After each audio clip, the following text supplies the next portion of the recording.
एक थोड़ा ठहराव या कुछ कमी आई है तो वो लाजमन किसी हद तक जो सिचुएशन ऑन द ग्राउंड है उसको रिफ्लेक्ट करती है। उसको इंजीनियर अप और डाउन नहीं किया जा सकता। ये यकीनन सही है बात कि जहां तक टेस्टों का ताल्लुक है, आप ज्यादा करेंगे तो कुछ ज्यादा पॉजिटिव उसमें से दिख जाएंगे, कम करेंगे तो कम होंगे। लेकिन एक चीज स्टेटिस्टिक्स में और आदाद शुमार में याद रखने वाली होती है, when all things are equal. बाकी इससे पहले भी जब टेस्ट एक सर्टेन मिकदार के हो रहे थे और अब हो रहे हैं तो उनमें कुछ चीजें यकीनन थोड़ी सी बेहतरी की तरफ जाती नजर आती हैं।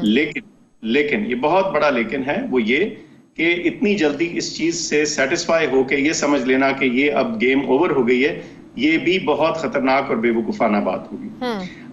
दूसरी जो परसेंट पॉजिटिविटी है उसमें भी कुछ ठहराव आया है, कुछ कमी आई है। इनफैक्ट पिछले 10 दिन में लगातार थोड़ी उसमें बेहतरी आ रही है। लेकिन अब अगला हफ्ता 10 दिन बहुत बारीकी से और केयरफुली इस चीज को देखने की जरूरत है कि क्या ये ट्रेंड जारी रहता है या नहीं।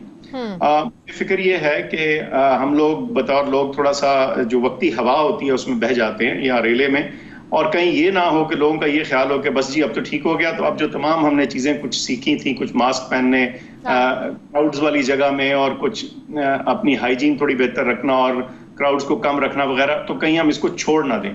क्योंकि अगर छोड़ा तो इन अदाद शुमार में फिर से इजाफा हो सकता है। मिसाल आपके सामने अमेरिका में पीक आई और फिर नीचे कुछ गए केसेस और फिर बढ़ गए।